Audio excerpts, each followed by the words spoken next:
Eu convido a igreja a que se coloque de pé. Atos capítulo 2. Diz assim a palavra do Senhor. Ao cumprir-se o dia de Pentecostes, estavam todos reunidos no mesmo lugar. De repente veio do céu um som como de um vento impetuoso e encheu toda a casa onde estavam assentados. E apareceram distribuídas entre eles línguas como de fogo, e pousou uma sobre cada um deles. Todos ficaram cheios do Espírito Santo, e passaram a falar em outras línguas, segundo o Espírito lhes concedia que falassem. Ora, estavam habitando em Jerusalém judeus, homens piedosos, vindos de todas as nações debaixo do céu. Quando, pois, se fez ouvir aquela voz, afluiu a multidão que se possuiu de perplexidade, porquanto cada um os ouvia falar na sua própria língua. Estavam, pois, atônitos e se admiravam, dizendo: vede, não são porventura galileus todos esses que aí estão falando? E como os ouvimos falar, cada um em nossa própria língua materna? Somos partos, medos, elamitas e os naturais da Mesopotâmia, Judéia, Capadócia, Ponto e Ásia, da Frígia, da Panfilha, do Egito, das regiões da Líbia, nas imediações de Cirene, e romanos que aqui residem, tanto judeus como prosélitos, cretenses e arábios.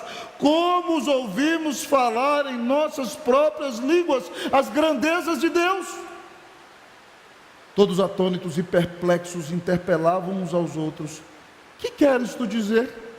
Outros, porém, zombando, diziam: estão embriagados. Oremos ao Senhor. Senhor, nós estamos aqui diante da Tua face.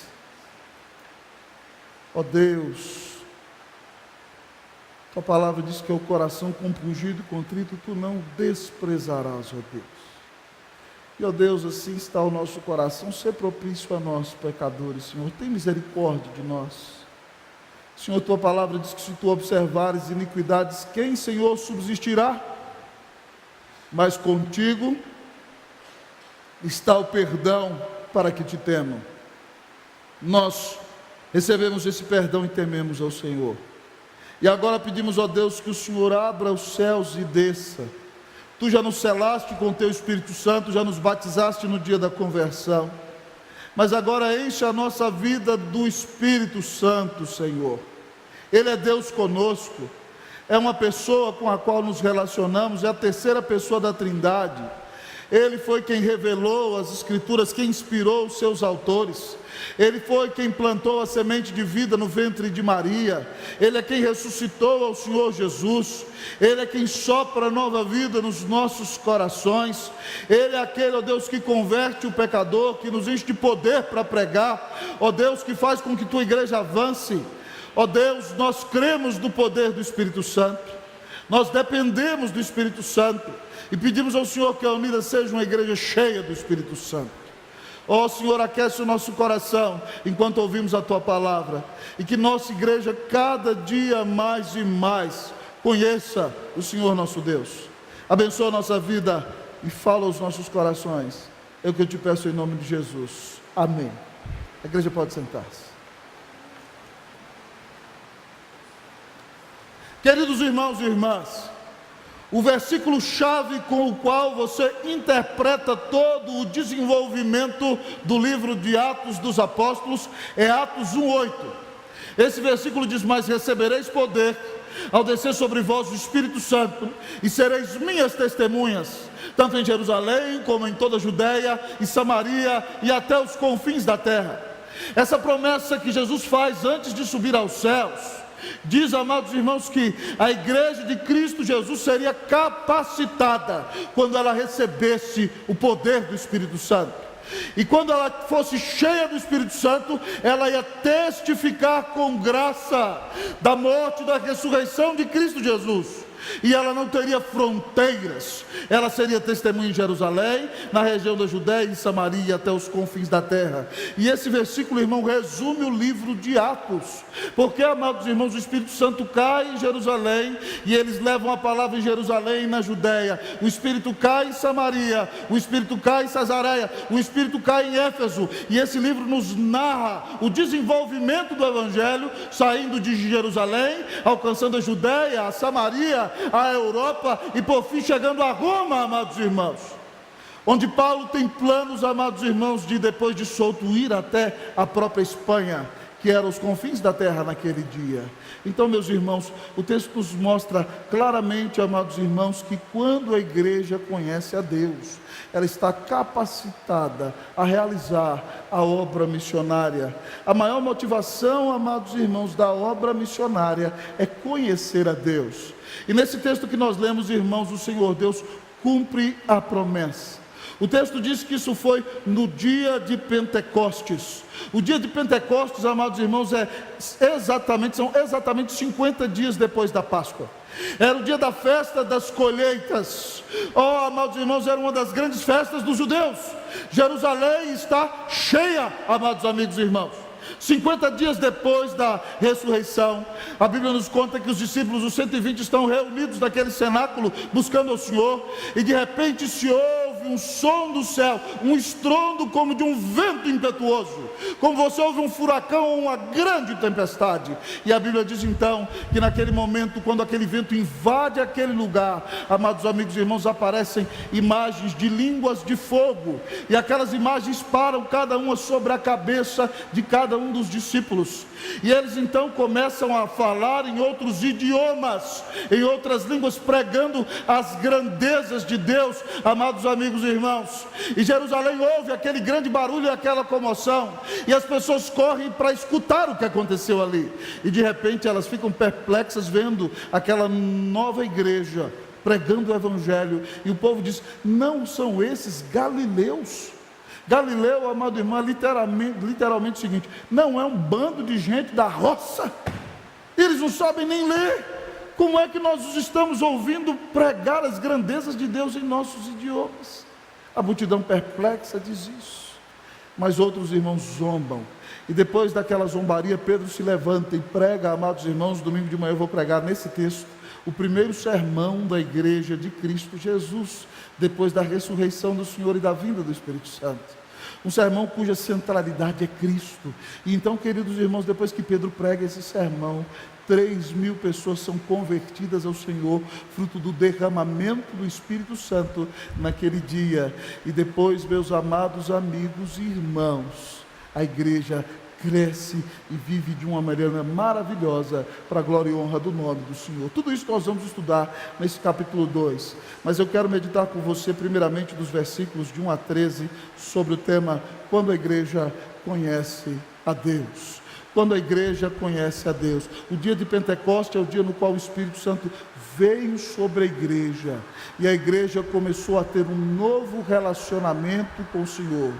A igreja foi batizada, a igreja foi selada, a igreja se tornou a habitação do Espírito Santo, e Jesus, o primeiro Consolador, cumpriu a sua promessa nesse dia de mandar o outro Consolador, e a partir desse dia a igreja sempre esteve bem acompanhada, porque o Espírito habita em nós. Mas nós não o queremos só como residente, nós o queremos enchendo a nossa vida e nos presidindo, para que com poder cumpramos a nossa missão. Portanto, ao olhar este texto da palavra, o texto nos apresenta quando a igreja conhece a Deus. O que acontece quando a igreja conhece a Deus?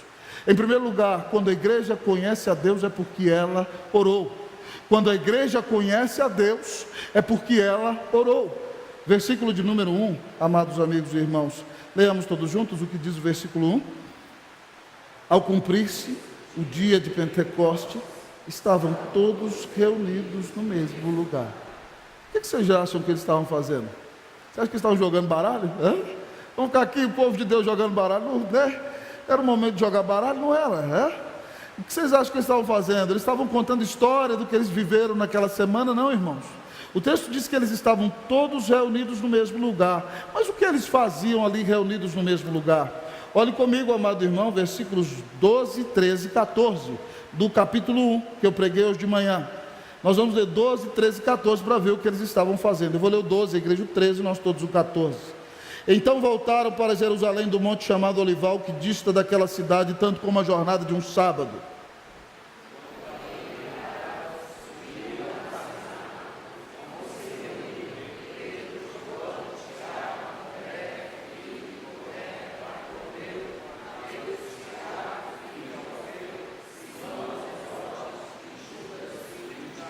Todos comigo. Todos estes perseveravam unânimes em oração, com as mulheres, com Maria, mãe de Jesus, e com os irmãos dele.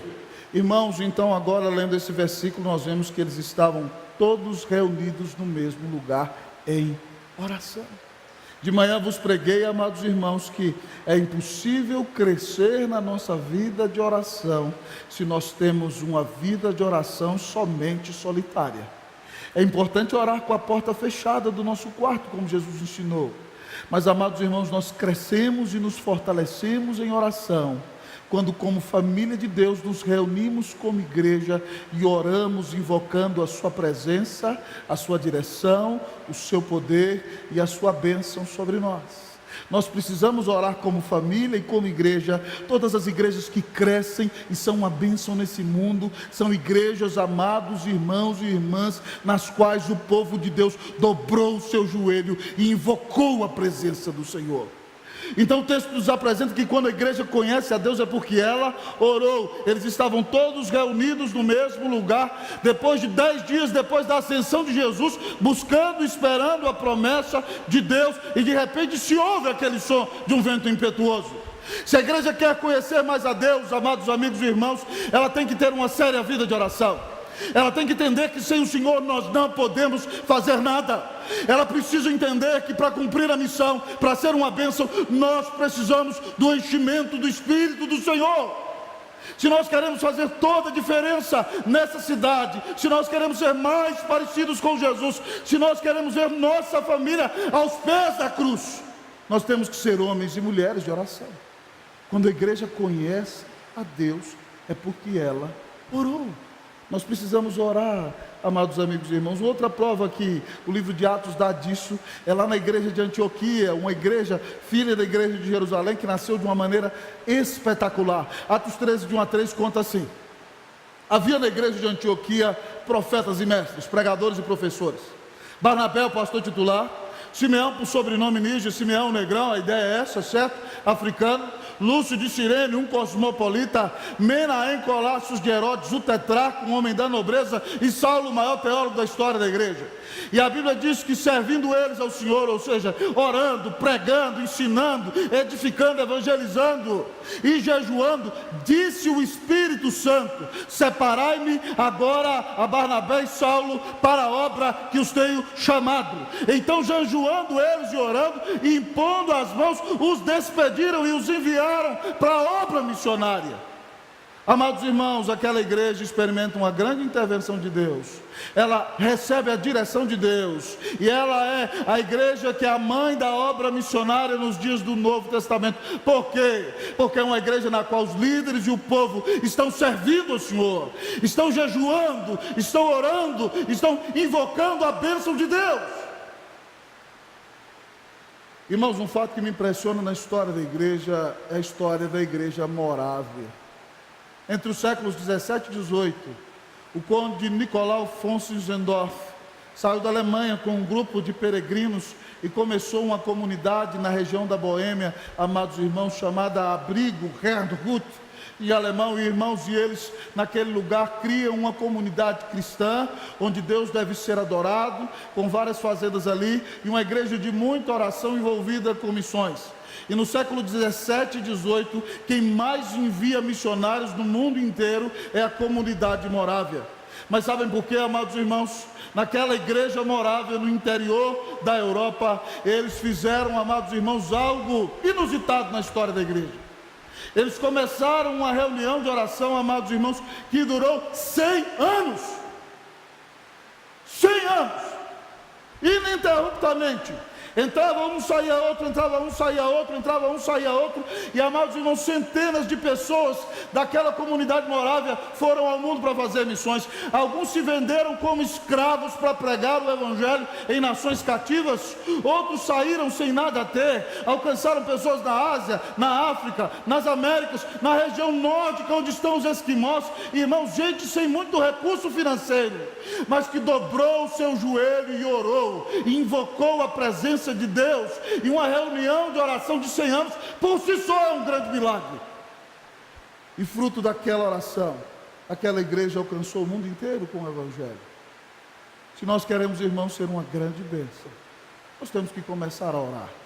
De manhã eu fiz um desafio à igreja e mantenho de pé o desafio. Que em cada reunião, seja de conselho, de junta diaconal, de sociedades internas, de ministério, dos corais, que nós não façamos nada, pelo menos antes de ter 3 orações. Vamos fazer esse desafio, ver o que vai acontecer na nossa igreja?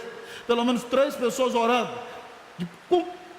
Muito melhor será com o devocional bíblico, alguém abrindo a Bíblia, estudando e pregando, mas com 3 orações, invocando a Deus de sincero coração. Veremos o que Deus fará em nosso meio. Nós temos que ter a cultura de ser uma igreja de oração. Se de fato isso acontece no nosso meio, irmãos, nós veremos vidas transformadas, nós veremos famílias transformadas, nós mesmos seremos transformados, e nós veremos Deus realizando grandes coisas em nosso meio. Você gostaria de ver Deus realizando grandes coisas em sua vida? Então comece a levar o Senhor a sério e clame a presença de Deus em oração. Quando a igreja conhece a Deus, é porque ela orou. Que o Senhor nos deixe conhecê-lo mais e mais. Mas quando a igreja conhece a Deus, amados irmãos, ela experimenta a intervenção. Quando a igreja conhece a Deus, ela experimenta a intervenção. Versículos 2 e 3, eu lerei o 2 e a igreja o 3. De repente veio do céu um som como de um vento impetuoso e encheu toda aquela casa onde estavam assentados.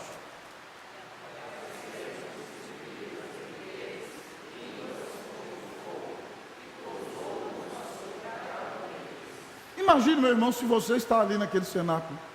Aqui você ouve o som de um vento impetuoso do ventilador, mas isso não é nada. Imagine todos nós aqui de joelhos. Eu não sei se aqui hoje tem umas 120 pessoas, e que entrasse no meio dessa igreja, irmãos, o som de uma tempestade, de um furacão tomando conta de tudo. Um som forte, um vento impetuoso, e de repente eles, perplexos com aquele barulho, veem aparecer naquele lugar imagens de línguas parando sobre a cabeça de cada um em chamas. Amado amigo e irmão, isso é algo que o homem não provoca. Isso não é um efeito pirotécnico, amado irmão. Isso não é coisa de homem. Isso é intervenção sobrenatural de Deus. E nós vemos que cada um deles começa a pregar em outro idioma. Quando a igreja conhece a Deus, é porque ela experimenta a intervenção de Deus. Amados amigos e irmãos, eles proclamam a grandeza de Deus. A Bíblia sempre nos ensinou, irmãos, a desejar a intervenção de Deus na nossa vida. O profeta Isaías, no capítulo 64, lá no Antigo Testamento, ele disse: oh, se fendesses os céus e descesses. Olha o desejo dele: oh, se Deus abrisse os céus e descesse, se os montes tremessem na tua presença, como quando o fogo inflama os gravetos, como quando faz ferver as águas, para fazeres notório o teu nome aos teus adversários, de sorte que as nações tremessem da tua presença. Quando fizeste coisas terríveis que não esperávamos, desceste e os montes tremeram na tua presença. Quando a igreja conhece a Deus, amado irmão, é porque ela experimentou a intervenção de Deus. Nós temos que orar para que Deus intervenha na nossa vida. Irmãos, nós não temos o poder de mudar o nosso próprio coração. Nós não temos o poder de mudar o nosso cônjuge. Nós não mudamos os nossos irmãos da igreja. Nós não mudamos ninguém. É só Deus, amado irmão, intervindo e abrindo os céus e descendo, que pode converter o pecador, consolar os corações, santificar a igreja, mudar, amados irmãos, a sua igreja, o seu povo, para que nós sejamos sal da terra e luz do mundo. Irmãos, quando eu estava no seminário, eu li um livro maravilhoso, que é uma tradução do reverendo Augustus Nicodemos, de autoria de Erlo Stigen. O nome do livro é Avivamento na África do Sul. Ele conta a história do avivamento acontecido na década de 60 entre os Zulus, amados irmãos, na África do Sul. O missionário deles era um africano de descendência holandesa, Erlo Stigen. E ele pregava para aqueles Zulus, amados irmãos, de pele negra, o evangelho, mas ele ficou mais de 10 anos no meio deles e não teve fruto nenhum, amados amigos e irmãos. E ele começou a questionar o seu pastorado.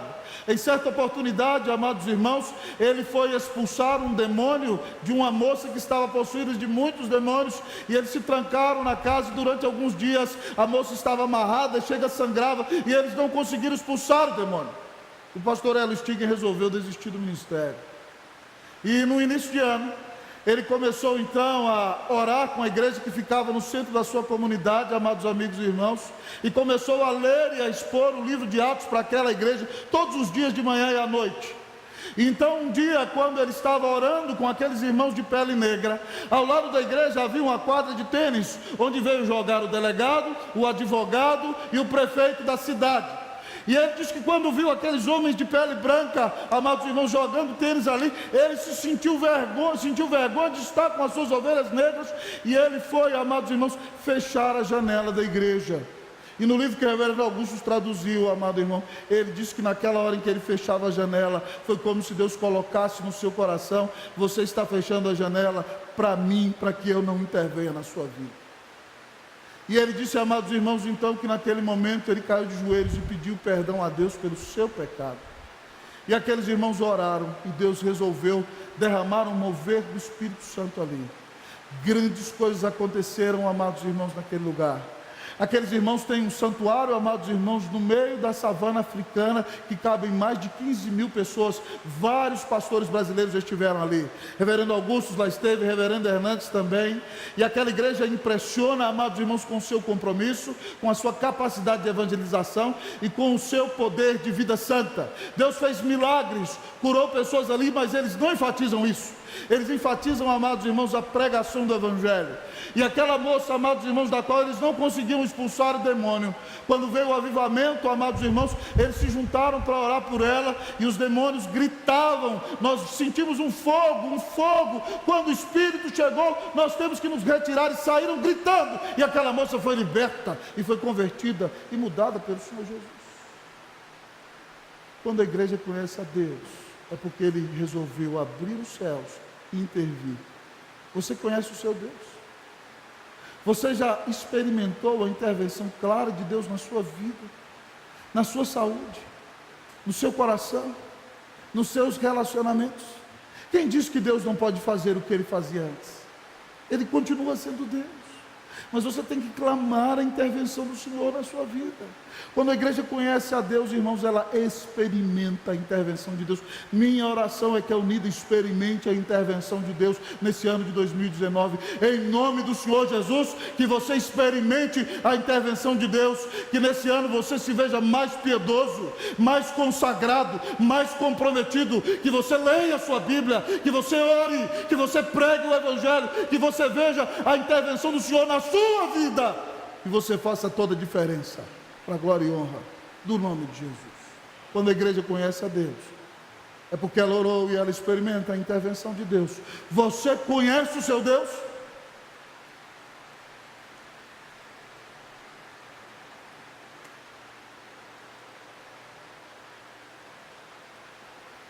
Quando a igreja conhece a Deus, irmãos, ela é capacitada por Deus. Quando a igreja conhece a Deus, ela é capacitada por Deus. Versículo de número 4, leiamos todos juntos, versículo 4. Todos comigo, vamos lá? Todos ficaram cheios do Espírito Santo e passaram a falar em outras línguas, segundo o Espírito lhes concedia que falassem. Irmãos, aqueles irmãos não sabiam falar nem o hebraico direito, nem o aramaico, que era a língua corrente daqueles dias.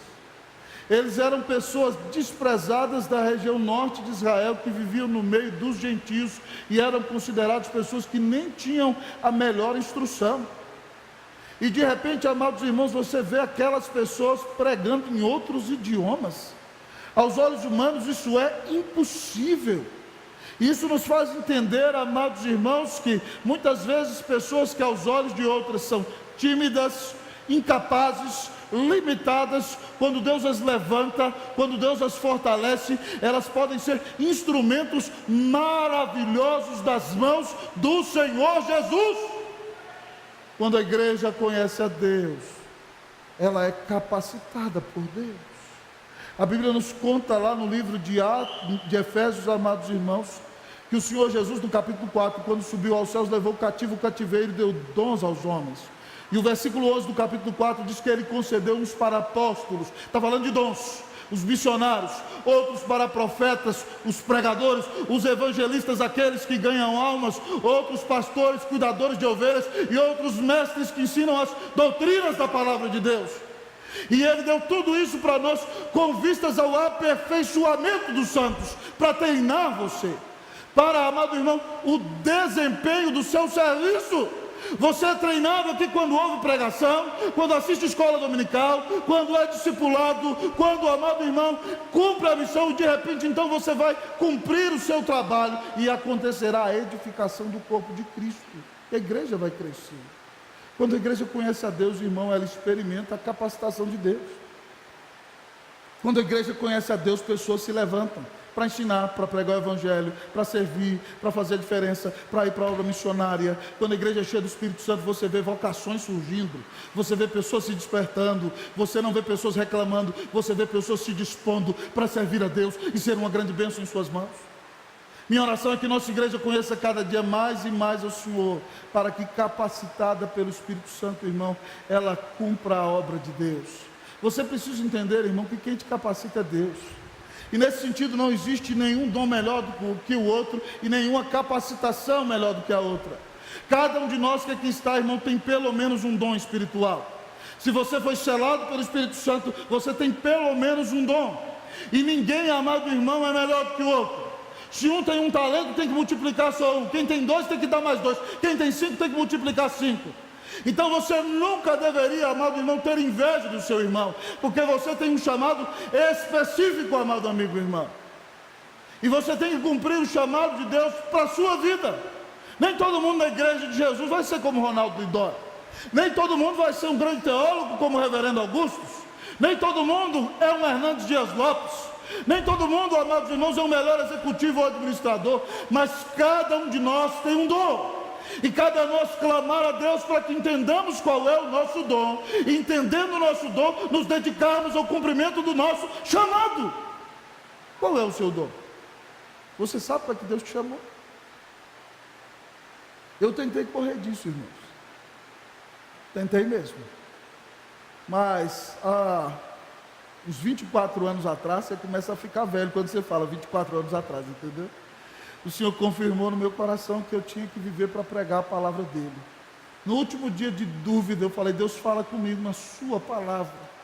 E ó Senhor, se o Senhor não falar comigo na sua palavra, eu não vou atrás desse negócio. E lá na casa dos meus tios, amados irmãos, em Taguatinga Sul, em oração, lendo a minha Bíblia sequencialmente, o Espírito Santo usou como uma flecha no meu coração, Ezequiel 33:7, que diz: a ti, pois, ó filho do homem, te constituí como atalaia sobre a casa de Israel, tu, pois, ouvirás a palavra da minha boca e lhe darás aviso da minha parte. O Senhor foi direto e claro comigo, e a partir daí, irmãos, eu tenho vivido para pregar a palavra de Deus. Qual é o seu dom? Qual é o seu talento? Deus te chamou para evangelizar? Abra a boca e pregue o evangelho. Deus te chamou para ensinar, estude, se capacite e seja o melhor professor da igreja. Deus te chamou para varrer, que você venha varrer para a glória e honra do nome de Jesus. Deus te chamou para tocar, toque para a glória de Deus. Deus te chamou para cantar, adore ao Senhor em espírito e em verdade, mas em nome do Senhor Jesus, cumpra o seu dom para a glória de Deus. Deus te chamou para visitar nos hospitais. Meu irmão, saia da comunidade e vá para o hospital visitar e orar pelas pessoas. Cada um de nós tem um chamado. E quando nós conhecemos a Deus, nós não seremos meros esquentadores de banco de igreja, irmãos, mas nós sairemos de nós mesmos e nós faremos a diferença nesse mundo para a glória e honra do nome de Jesus.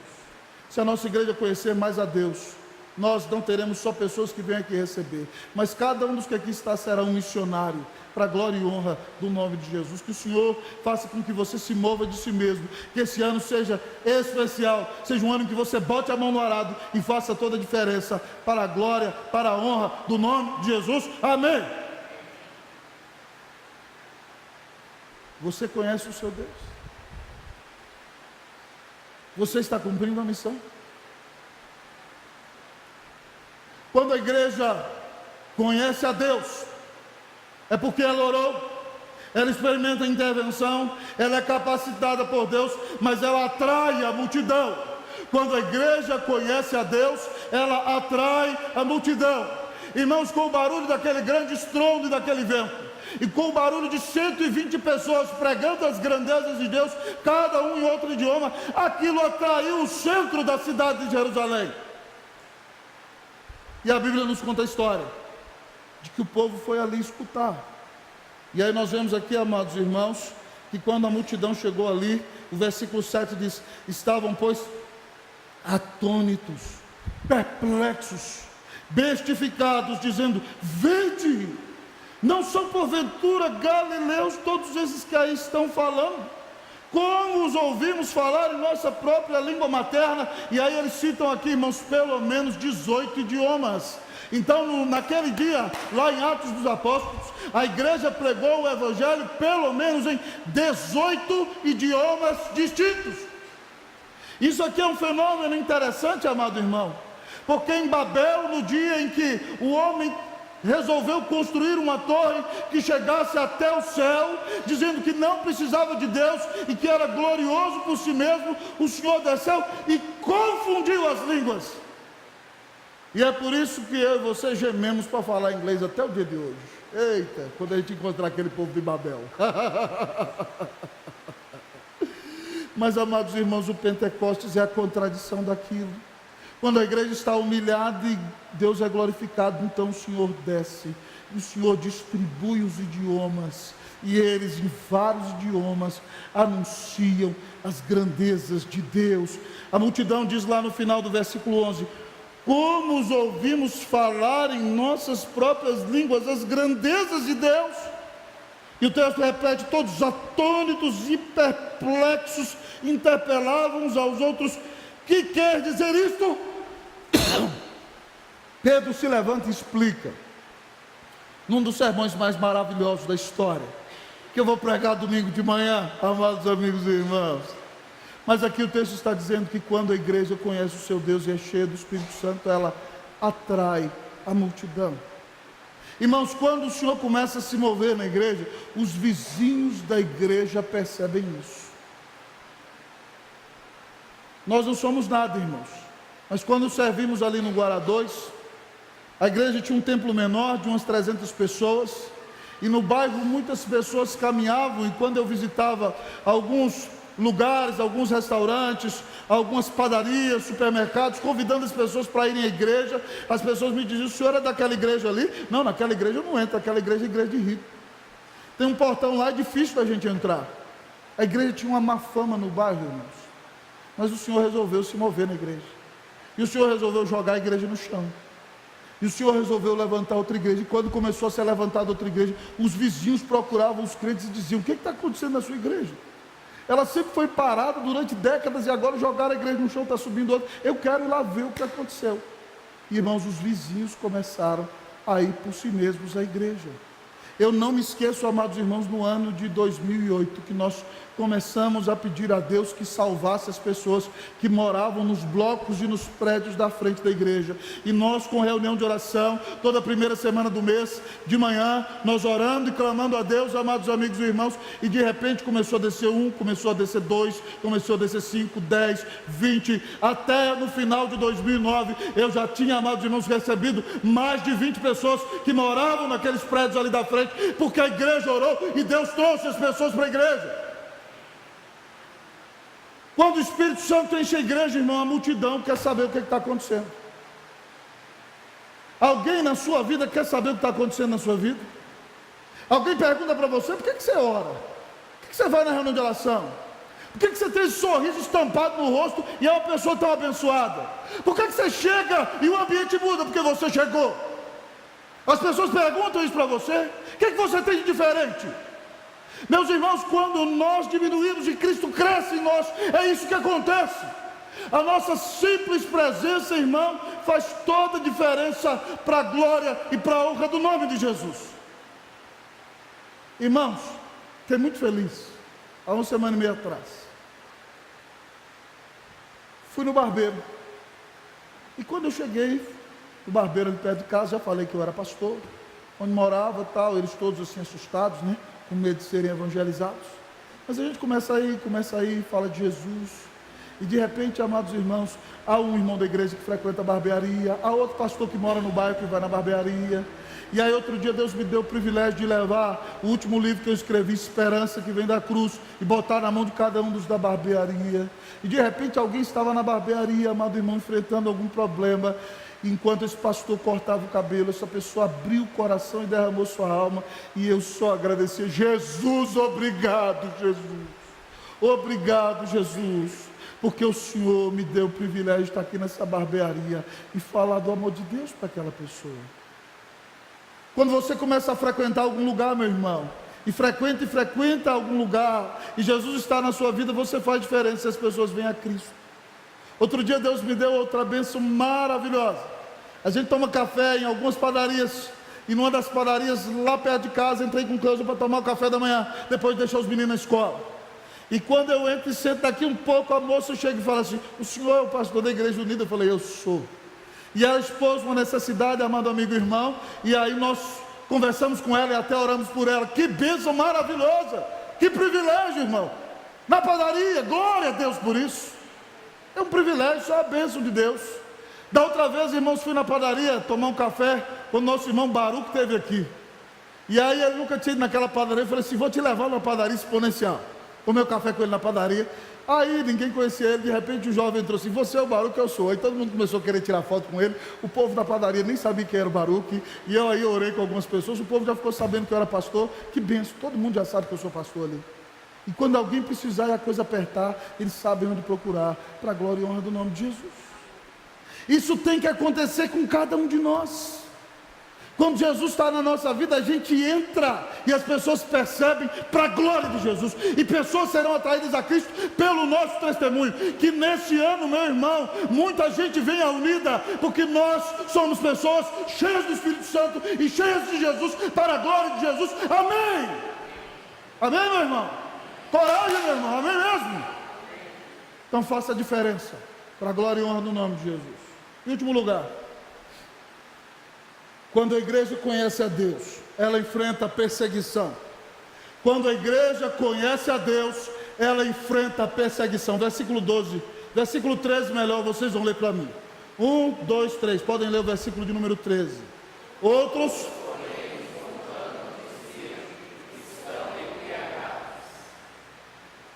Irmão, você acha que o Satanás vai ver uma igreja pujante, viva, crescendo e não vai fazer nada? Não vai fazer nada para atrapalhar? Aqui, amados irmãos, lá estavam. A igreja sempre sofreu truculência no Novo Testamento. Às vezes era zombaria, às vezes foram tentações e seduções, algumas vezes perseguição ferrenha. Mas lá estão os discípulos, amados irmãos, cedo de manhã, 9 horas da manhã. Será que eles estariam cheios da cachaça, amados irmãos, cheios de bebida alcoólica às 9 da manhã? Mas as pessoas que não entendem, que não conhecem, que rejeitam Deus, olham para isso: um bando de bêbados, um bando de embriagados, começam a zombar dos apóstolos. E aí o texto está nos ensinando, amados irmãos, que quando a igreja conhece a Deus, ela vai ser perseguida, porque cheia do Espírito Santo, ela vai incomodar os pecadores, e os pecadores não querem ser incomodados. E quando eles forem incomodados, amados irmãos, alguns serão convertidos, outros reagirão com truculência. O inimigo das nossas almas, amados amigos e irmãos, tratará de tirar a nossa paz. E é por isso que você precisa vigiar e viver uma vida piedosa, porque se você não ora, se você não lê a sua Bíblia, Satanás vai armar uma confusão e vai botar você no meio, e você vai fazer um papelão. Você vai começar a xingar, vai começar a discutir, e vai parecer que não tem Jesus na sua vida, porque você não está buscando conhecer a Deus. Então, em nome de Cristo Jesus, meus irmãos, fiquemos atentos. Se Deus está movendo em nosso meio, nós temos que estar preparados para as lutas espirituais. Às vezes o diabo tenta zombar, às vezes ele tenta seduzir, às vezes ele tenta atacar. Irmãos, como dói? Não dói quando alguém do nosso corpo cai em pecado? Uma das maiores dores, amados irmãos, que eu tenho tido no meu ministério pastoral é quando eu vejo algumas ovelhas escolhendo dar ouvidos à voz do diabo, em lugar de dar ouvidos à voz de Deus. E isso traz consequências terríveis para suas famílias, para seus amigos e para a igreja, e nos faz chorar muito, amados amigos e irmãos. Isso parte a nossa alma. Que você, em nome de Jesus, não seja nesse ano a razão das lágrimas da sua família, que você não seja a razão das lágrimas do seu pastor, que você, em nome de Jesus, seja uma grande bênção para a glória e honra do nome de Jesus. Jesus disse: vigiai e orai para que não entreis em tentação. Que você fique atento, meu irmão, fique ligado. Você está numa grande batalha espiritual. E se você quer fazer a diferença, você precisa caminhar de joelhos. Que Deus te dê a bênção de viver em santidade. Que o diabo seja envergonhado na sua vida. Que nós tenhamos vitória, amados irmãos, em todas as circunstâncias. A Bíblia diz que a nós nos foi dada não somente a graça de crer em Cristo, mas também de padecer por Ele. E que todo aquele que quiser viver piedosamente em Cristo Jesus, padecerá perseguição. Se alguém falar mal de você porque tem inveja, porque você está servindo ao Senhor com seus dons, se alguém perseguir você porque você está sendo uma bênção, não perca a esperança, não perca o ânimo, olhe para Jesus. Você não está servindo a homens, você está servindo a Deus. Não ouça, amado irmão, os ataques do diabo contra você. Glorifique a Deus e consagre a sua vida nas mãos de Jesus. Que o Senhor te dê vitória contra todas as perseguições, em nome de Jesus. Ao olhar para esse texto, amados irmãos, eu quero perguntar a vocês no final desse sermão: nós somos um povo que conhece a Deus? Nós temos orado para sermos cheios do Espírito Santo? Nós temos experimentado a intervenção de Deus na nossa vida? Nós temos visto o Senhor nos capacitar e realizar grandes coisas em nossa vida, apesar de nós? Nós, amados amigos e irmãos, temos sido instrumentos para atrair a muitos a Jesus?